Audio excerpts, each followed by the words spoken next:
La actividad nunca cesa en el edificio regional de clasificación de FedEx. Situado en el Aeropuerto Internacional de Oakland, California, es el centro de envíos gigantes de la zona del Pacífico. 1.700 empleados y un sistema de cintas transportadoras vanguardista clasifican unos 85 millones de paquetes al año. Por este edificio pasan más de 250.000 de paquetes un día cualquiera, y nosotros en un mes usamos aproximadamente entre 450 y 500.000 kilovatios hora de potencia.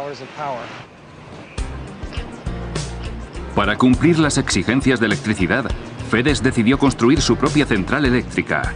Es silenciosa, no tiene partes móviles y convenientemente está situada en el tejado.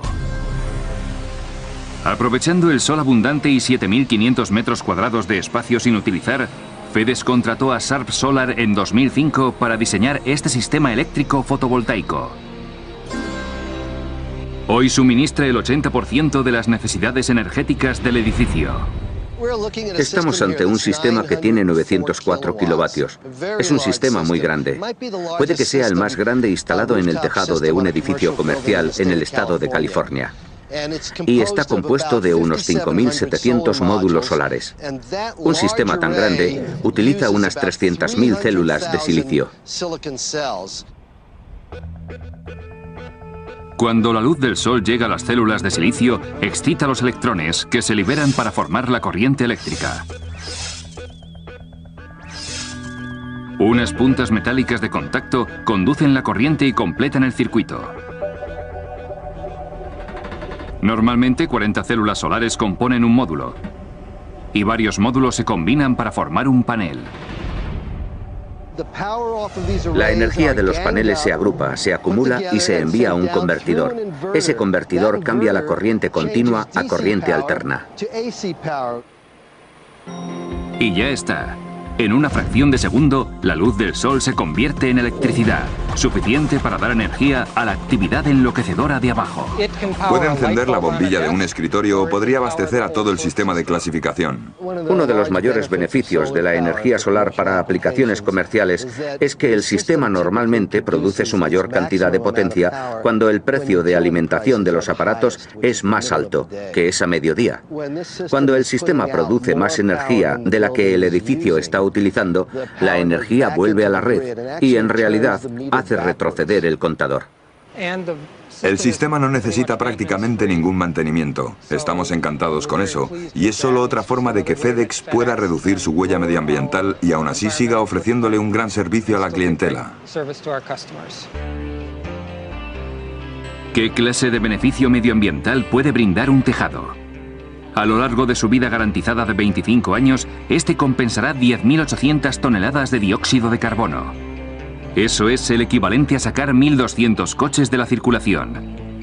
En una economía abrumada por el coste de un petróleo y un gas natural cada vez más escasos, y un planeta que ya siente el impacto de un cambio climático derivado de los combustibles fósiles, la revolución tecnológica de nuestra era son las energías renovables.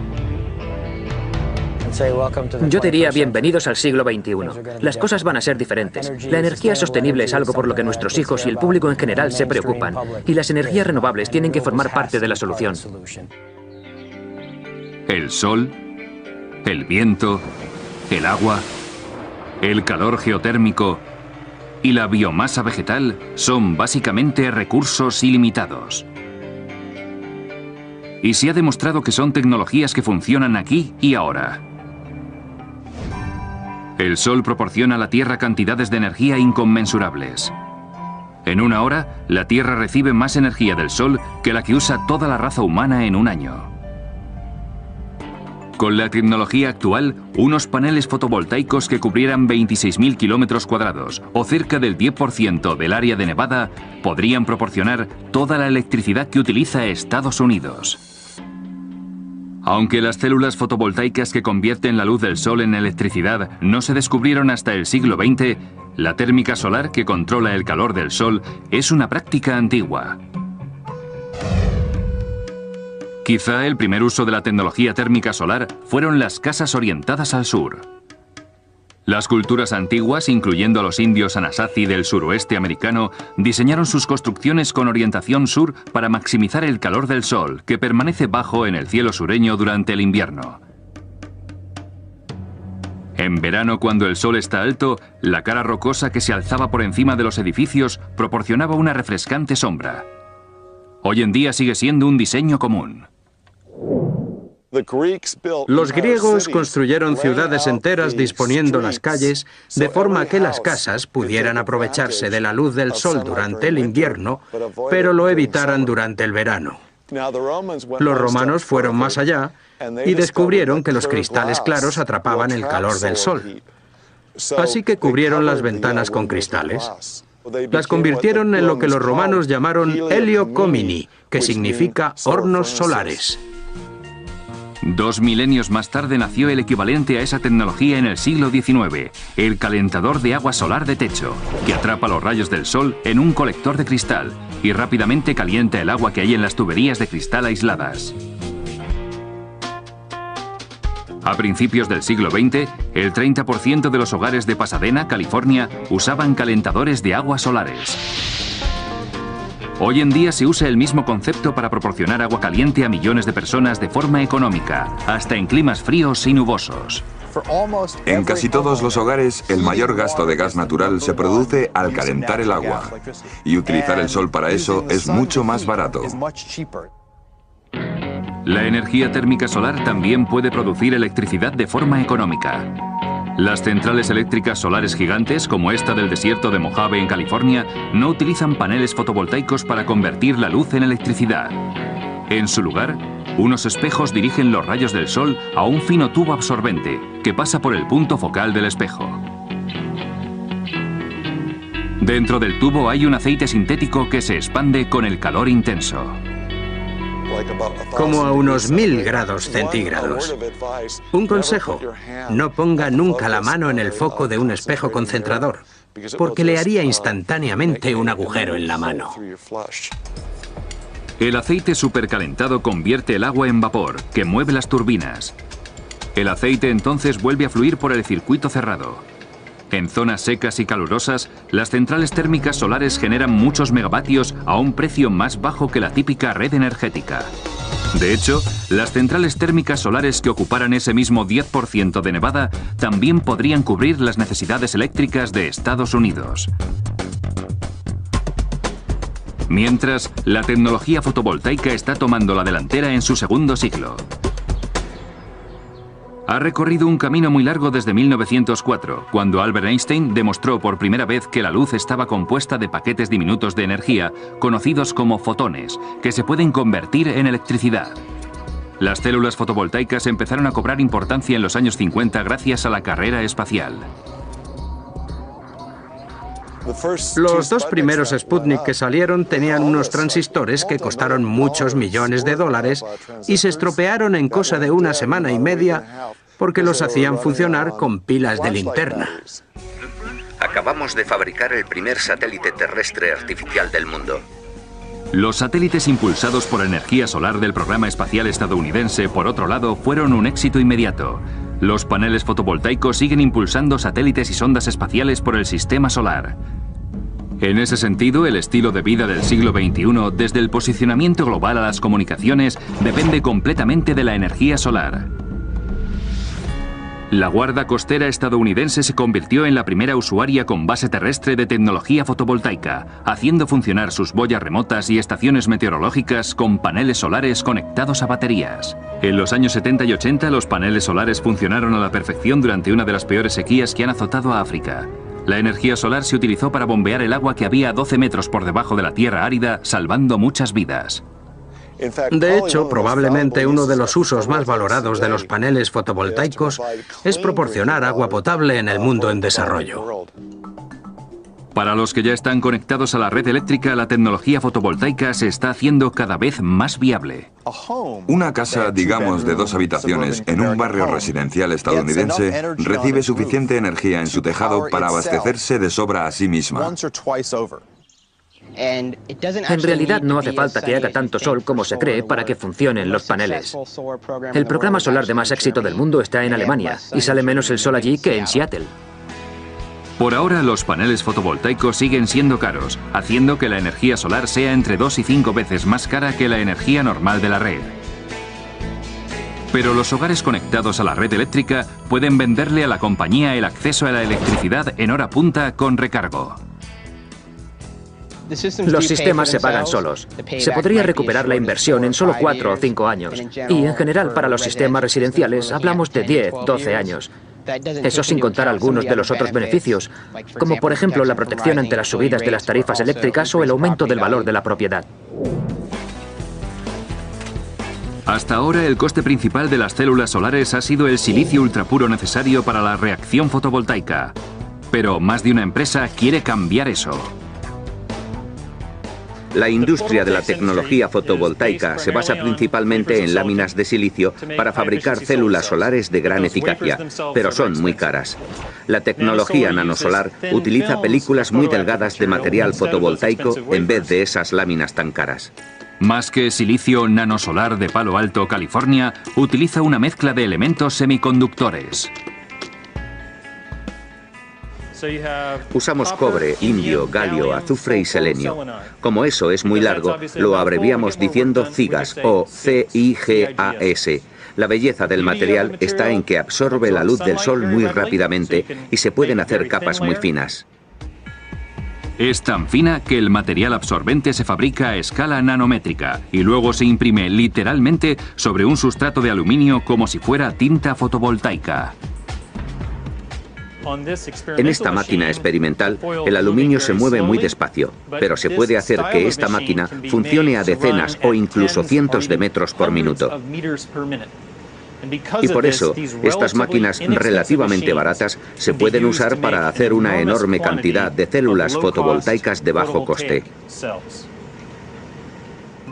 Los paneles solares de película fina, así como sus contrarios de silicio, se pueden fabricar directamente sobre la superficie de los edificios, como en los tejados, en los cristales de las ventanas o en un futuro próximo en la pintura. Las llamadas células fotovoltaicas integradas en edificios reducirán el precio de la energía solar aún más. No estás comprando los paneles y la infraestructura por separado, lo compras todo de una vez. Mi laboratorio ha estado observando previsiones de obtención del 20 al 25% de la energía total del sol, fabricando ese material ubicuo que se puede poner en cualquier parte. El calor del sol también da lugar a una fuerza invisible y poderosa conocida como viento. En el futuro de la energía, el viento es una fuerza que hay que tener en cuenta.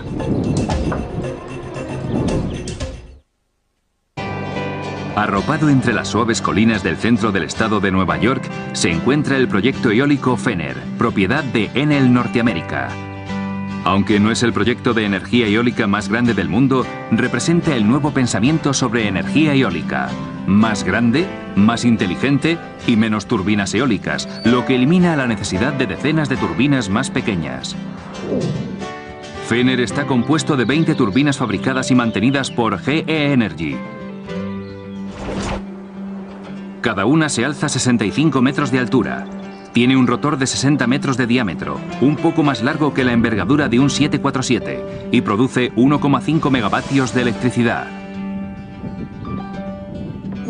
Si observamos la típica casa neoyorquina, este proyecto de energía eólica puede abastecer a unos 14.000 hogares a lo largo de un año. La conversión del viento en electricidad comienza cuando el viento fluye por las palas de forma aerodinámica de los rotores. La combinación de empuje y arrastre hace que las palas giren. Existe una tremenda cantidad de energía cinética en el viento, y de forma parecida a navegar o a despegar un avión del suelo, las palas del rotor capturan esa energía cinética y proporcionan empuje. Ese empuje, como en una hélice, se convierte en rotación. Esa rotación extrema trabaja dentro de la central eléctrica de la turbina, a 60 metros sobre el suelo. Las palas recogen la energía del viento y la convierten de energía eólica a energía mecánica. La transmite por el eje principal hasta la caja de cambios, que la hace pasar de 1 a 70 revoluciones. Y de ahí pasa al eje de salida de la caja de cambios, pasando por el generador, que entonces produce energía. El generador opera entre 850 y 1400 revoluciones por minuto. Desde el generador, la corriente eléctrica va por la torre hasta los cables subterráneos de transmisión y de ahí a la red eléctrica. El reto principal de la energía eólica es el hecho de que no sopla el viento constantemente en todas partes. La solución es diversificar la situación de las turbinas eólicas y colocar las turbinas hacia el viento. Los controles computerizados pueden girar toda la turbina hasta 360 grados para atrapar los vientos predominantes. Esos controles también dirigen las palas individualmente para conseguir una posición óptima. Cada eje puede operar independientemente los unos de los otros. Todas las palas se inclinan en el mismo grado al que se les indica y se mantienen en esa posición. Cada turbina se conecta por sí sola, no necesita ninguna interfaz humana para hacerlo.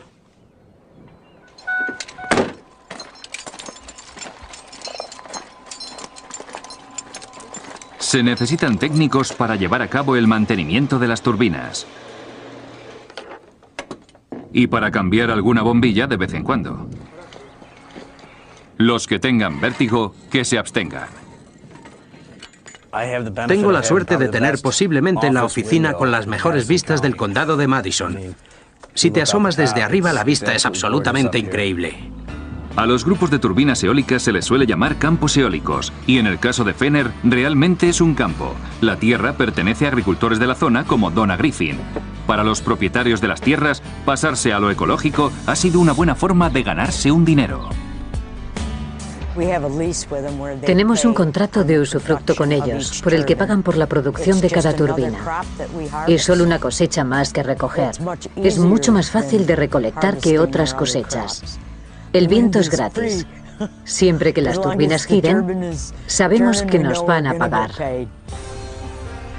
Desde Nueva York a Dakota del Norte, las tierras de cultivo y desérticas estadounidenses se están convirtiendo en centrales eléctricas movidas por el viento. Estados Unidos tiene algunos de los mejores recursos eólicos del planeta. Para que se hagan una idea, Dakota del Norte y del Sur, en teoría, tienen suficiente viento para abastecer de energía a todo el país.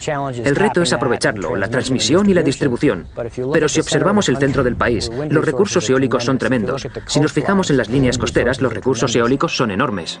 La agricultura y la energía eólica tienen una larga historia común. De hecho, fue en la agricultura donde la energía eólica tuvo sus mayores avances.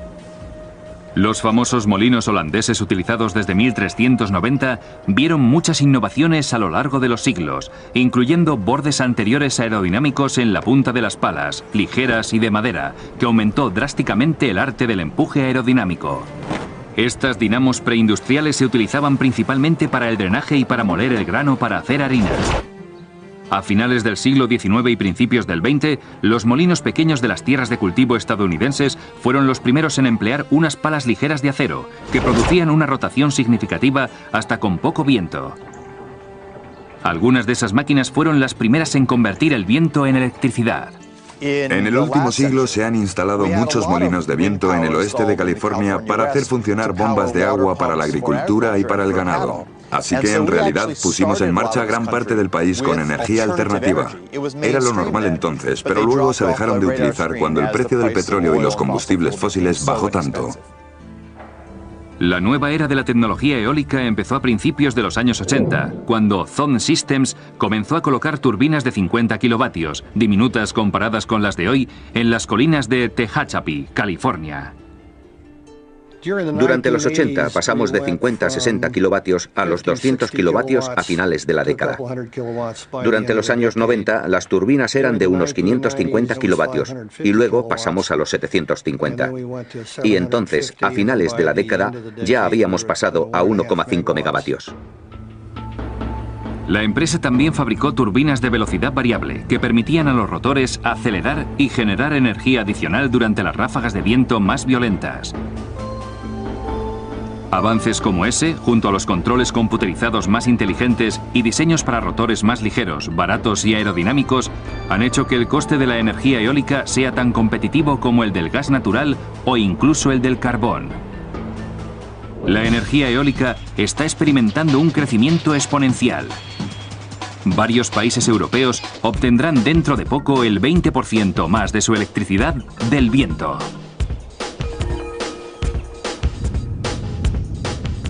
En junio de 2006, el Departamento de Energía de Estados Unidos anunció que también intentaría llegar a ese 20%. Ahora mismo, la cifra se encuentra en menos de un 1%. Mientras los ingenieros sigan haciendo las turbinas más flexibles y económicas, se puede esperar que cada vez sean más grandes. Como siempre, cuanto más grande sea el rotor, más energía se podrá capturar. Algunas de las turbinas más grandes están haciendo su agosto en el océano. Ya hay planes para que las turbinas más grandes, de más de 5 o 6 megavatios, se pongan cerca de la costa, mar adentro. Vemos muchas oportunidades técnicas para seguir avanzando en la tecnología eólica, incluso más de a donde hemos llegado ya. Estamos haciendo progresos. Somos el futuro. Estamos reduciendo nuestra dependencia del petróleo y estamos intentando salvar el medio ambiente al mismo tiempo. Es un extra. Es una tecnología viable. Es económica. Es fiable. Bueno, ¿qué más necesitamos saber? El viento es ciertamente una tecnología fresca, pero esta también. La energía geotérmica es lo bastante caliente para abastecer a un país pequeño.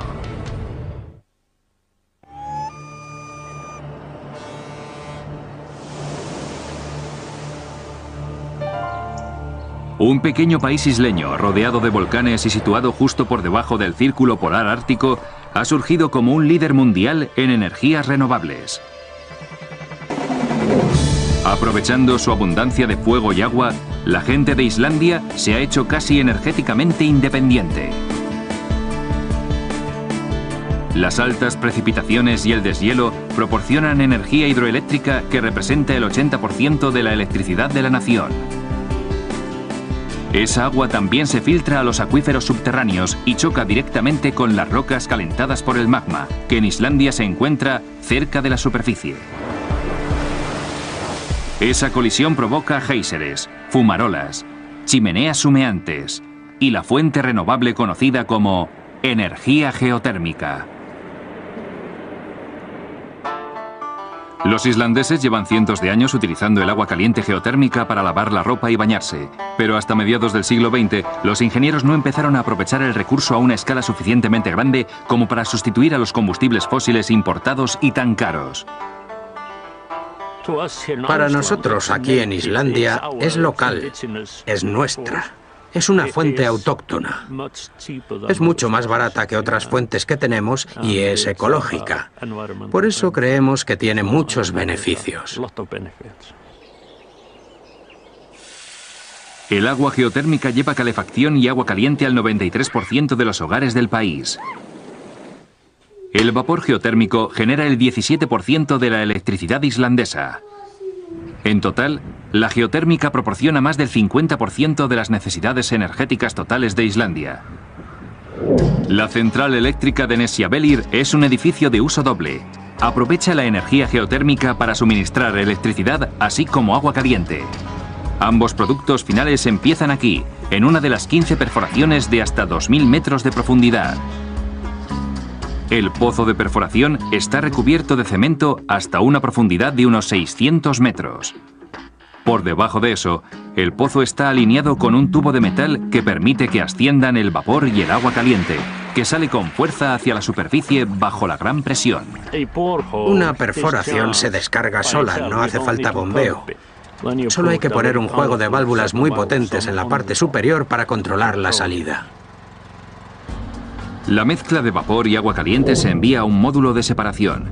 Desde ahí, el agua y el vapor toman caminos distintos. El vapor se dirige al desempañador para eliminar la humedad que podría dañar las turbinas. El exceso de vapor de agua se expulsa al exterior, junto con pequeñas cantidades de otros gases de efecto invernadero. En un año, esta central eléctrica libera 12.000 toneladas de gases de efecto invernadero, lo que una central eléctrica de carbón en 5 días. La central eléctrica geotérmica para obtener electricidad funciona exactamente como se usa el carbón o el petróleo en cuanto a las turbinas, salvo que esto es vapor natural. Para la producción de electricidad se utiliza, en realidad, la presión del vapor, no del mismo calor. El vapor hace girar una de 4 turbinas a una velocidad de 3.000 revoluciones por minuto. Las turbinas se combinan para generar 120 megavatios de electricidad que se envían a Reykjavik. Nesjavellir es una zona geotérmica de gran temperatura, lo que quiere decir que el agua que hay bajo la superficie está lo bastante caliente para disolver el azufre y otros minerales corrosivos. Por eso, no se puede usar directamente en el sistema de calefacción de la población. En cambio, la central eléctrica utiliza el agua geotérmica para calentar el agua fría potable que se extrae de un acuífero cercano. En la primera fase de calentamiento del agua, el exceso de vapor de las turbinas que producen electricidad se usa para calentar el agua hasta los 52 grados. 52 grados centígrados no es lo suficientemente caliente para nosotros. Tenemos que calentar el agua un poco más, hasta los 86 grados. Eso son casi 187 grados Fahrenheit. Eso lo hacemos en el intercambiador de calor. Dentro del intercambiador de calor, el agua geotérmica lleva rápidamente el agua potable a los 86 grados previstos. Esa agua potable, ahora ardiendo, se bombea por las tuberías mientras sube por la colina. Y desde ahí, el agua fluye por las cañerías gracias a la gravedad hasta Reykjavik. El calor que se pierde por el camino supone menos de 2 grados centígrados, son 1,8. Así que se podría decir que las tuberías tienen un aislamiento casi perfecto. Tras proporcionar agua caliente y calefacción, a este sistema geotérmico le queda suficiente calor para derretir la nieve que se acumula en invierno en las aceras a su paso bajo las calles. También permite que en cientos de invernaderos se cultiven frutas y verduras frescas. Hasta se han encontrado otros usos para el agua geotérmica. Único en el mundo de las centrales eléctricas, el agua sobrante de la central geotérmica islandesa suministra el agua caliente, rica en minerales del Lago Azul, un balneario muy famoso. El gobierno islandés se ha fijado una meta a largo plazo muy ambiciosa: convertir todos los coches del país y hasta la flota pesquera para que funcionen con hidrógeno, que es muy limpio, generado por energía geotérmica e hidroeléctrica. Si llega ese día, todas las necesidades energéticas islandesas estarán cubiertas con fuentes renovables. Islandia está lejos de ser el único lugar del mundo con unos recursos geotérmicos tan ricos. Normalmente, donde hay actividad volcánica, hay energía geotérmica. Un estudio estima que 865 millones de personas que viven en zonas volcánicas desde Japón hasta Idaho podrían obtener su electricidad mediante energía geotérmica. Eso supondría el 17% de la población mundial. Pero existe otra forma de energía geotérmica menos exótica, aunque muy efectiva, y que cualquier hogar puede aprovechar. Se conoce como energía geotérmica de fuente terrestre. En casi todas partes del mundo, a unos 3 metros por debajo de la superficie, el aire se mantiene a una temperatura constante de entre 10 y 23 grados. Para capturar ese aire se cava una zanja bajo el edificio, se coloca una tubería y se hace circular un líquido anticongelante mediante una bomba para cebar el tubo. En verano, el líquido expulsará el calor del edificio y proporcionará una temperatura agradable. En invierno, el aire subterráneo calentará el líquido que circulará por el edificio más frío.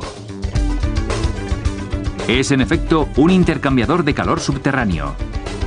Como el coste de calentar petróleo y gas natural sigue aumentando, cada vez más gente empezará a mirar hacia abajo. Y como todas las fuentes de energía renovables, la geotérmica estará ahí, esperando. La energía renovable claramente tiene lo que hace falta para abastecer la red y calentar nuestros hogares. Pero, ¿qué papel va a desempeñar en el futuro del coche? Desde cultivos para etanol a coches eléctricos hay un debate acalorado.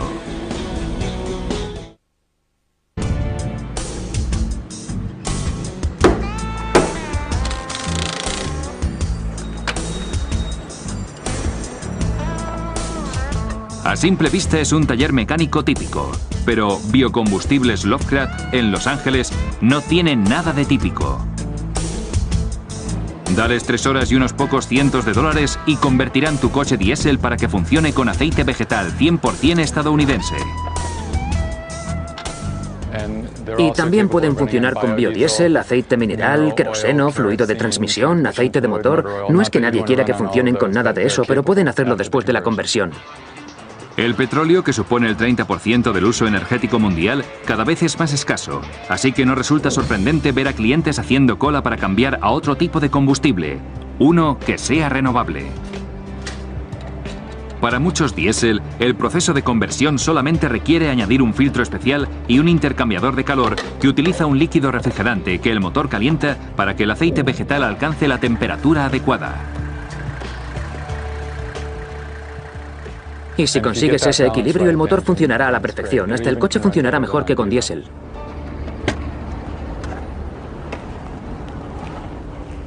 El mejor combustible en realidad es el aceite vegetal usado, ya que el proceso de freír hace que se elimine cualquier partícula de agua. Así que si puede, llegue a un acuerdo con algún restaurante y recójalo gratis.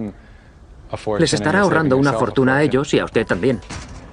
Sería porque el restaurante se ahorraría lo que tiene que pagar por deshacerse del aceite y el conductor tendría combustible gratis. Por supuesto, el aceite vegetal nuevo funciona igual de bien. El de semilla de algodón parece funcionar mejor, pero el aceite de soja es más fácil de encontrar. Funciona estupendamente y es el más barato. Así que abogamos por el aceite de soja. Podría sacar de apuros a los agricultores, mantendría el dinero dentro del país y ya existe la infraestructura necesaria. Mientras la idea de hacer funcionar un coche con aceite de cocinar podría provocar algunas risas, el combustible de aceite vegetal forma parte de la solución a un problema serio y mortal. Casi el 20% de los gases de efecto invernadero que provocan el calentamiento global sale directamente de los vehículos. Además de ser renovables, los biocombustibles de aceite vegetal para biodiesel y para etanol tienen al menos dos beneficios medioambientales frente a la gasolina. Aportan menos emisiones y menos tóxicas. Y lo que es más importante, sus emisiones de carbono podrían quedar compensadas potencialmente por el carbono tomado de la atmósfera cuando el biocombustible era una planta. El biodiesel que se obtiene de los ácidos grasos de las plantas y el etanol, un combustible de alcohol destilado de los azúcares de las plantas, son los dos biocombustibles más populares del momento. Pero también están sacados directamente de la historia automovilística. Rudolf Diesel construyó su motor para que funcionara con aceite de cacahuete y Henry Ford diseñó un modelo T para que usara etanol. Desde entonces, la llegada del petróleo y de la gasolina entraron en juego y era mucho más barato de fabricar que el etanol. No éramos tan eficaces en su producción. Cada nuevo descubrimiento sobre aceites domésticos baratos echó a los primeros combustibles a un lado. Y ahora estamos casi cerrando el círculo, volviendo a lo que estábamos usando al principio. En Estados Unidos, el producto más comentado del que se obtiene etanol es el maíz. Pero el etanol del maíz produce solo un poco más de energía que la cantidad de combustibles fósiles necesarios para recolectarlo y destilarlo. Por cada unidad de petróleo que se emplea en el proceso de producción, se obtienen 1,3 unidades de combustible de etanol. Así que es ligeramente positivo, pero no lo es tanto como podría ser. En comparación, el etanol de azúcar de caña que usan en Brasil produce 8 unidades de energía por cada unidad de combustible fósil empleada. No solo ese elemento está lleno de azúcares fermentables, sino que el resto de la planta se quema limpiamente para impulsar la fermentación y destilación. El resultado es una reducción importante de las emisiones de carbono, y que los conductores brasileños tienen etanol baratísimo. En el Laboratorio Nacional de Energía Renovable de Golden, Colorado, los investigadores intentan alcanzar niveles parecidos de eficiencia extrayendo azúcares de toda la planta, que incluye la llamada biomasa celulósica. A los que cultivan maíz, les alegrará saber que uno de los cultivos más prometedores es el maíz entero. Los tallos, las cáscaras, las mazorcas, las hojas, todas las partes de la planta de maíz, aparte del grano, que no se recolectan cuando se recoge el grano. Muy a menudo se queda en el campo, porque actualmente no tienen muchos usos. Lo complicado es convertir las fibras duras de celulosa en azúcar utilizando enzimas bioproducidas. Pero la recompensa podría ser tremenda. Con la biomasa, estamos hablando de proporciones del orden de 10 a 1, de modo que por cada unidad de energía fósil o petróleo que usas en el proceso, obtienes 10 unidades de combustible ecológico. La cebadilla criolla, conocida como triguillo, puede resultar ser un cultivo para biocombustible más potente. No solo se puede obtener más tonelaje de biomasa en una hectárea de tierra con este tipo de material que con la planta de maíz, sino que tiene muchos más beneficios. No hace falta casi agua o fertilizante para que crezca. Crece muy deprisa. Se puede cultivar una o incluso 2 veces al año y puede crecer en una gran variedad de terrenos, casi desde Dakota del Norte hasta Texas, hasta el sureste. Los biocombustibles no son la única energía renovable para limpiar los automóviles. También está la red eléctrica. Esto es un híbrido de enchufe. Como los demás híbridos, funciona con un motor de gasolina y un motor eléctrico que se carga en parte con la inercia de la frenada. Pero Felix Kramer y California Cars Initiative han cogido esos coches que ya ahorraban combustible en este y está compuesto de unos 5.700 módulos solares. Un sistema tan grande utiliza unas 300.000 células de silicio. Cuando la luz del sol llega a las células de silicio, excita los electrones que se liberan para formar la corriente eléctrica. Unas puntas metálicas de contacto conducen la corriente y completan el circuito. Normalmente 40 células solares componen un módulo y varios módulos se combinan para formar un panel. La energía de los paneles se agrupa, se acumula y se envía a un convertidor. Ese convertidor cambia la corriente continua a corriente alterna. Y ya está. En una fracción de segundo, la luz del sol se convierte en electricidad, suficiente para dar energía a la actividad enloquecedora de abajo. Puede encender la bombilla de un escritorio o podría abastecer a todo el sistema de clasificación. Uno de los mayores beneficios de la energía solar para aplicaciones comerciales es que el sistema normalmente produce su mayor cantidad de potencia cuando el precio de alimentación de los aparatos es más alto, que es a mediodía. Cuando el sistema produce más energía de la que el edificio está utilizando, la energía vuelve a la red y en realidad hace retroceder el contador. El sistema no necesita prácticamente ningún mantenimiento. Estamos encantados con eso y es solo otra forma de que FedEx pueda reducir su huella medioambiental y aún así siga ofreciéndole un gran servicio a la clientela. ¿Qué clase de beneficio medioambiental puede brindar un tejado? A lo largo de su vida garantizada de 25 años, este compensará 10.800 toneladas de dióxido de carbono. Eso es el equivalente a sacar 1.200 coches de la circulación. En una economía abrumada por el coste de un petróleo y un gas natural cada vez más escasos, y un planeta que ya siente el impacto de un cambio climático derivado de los combustibles.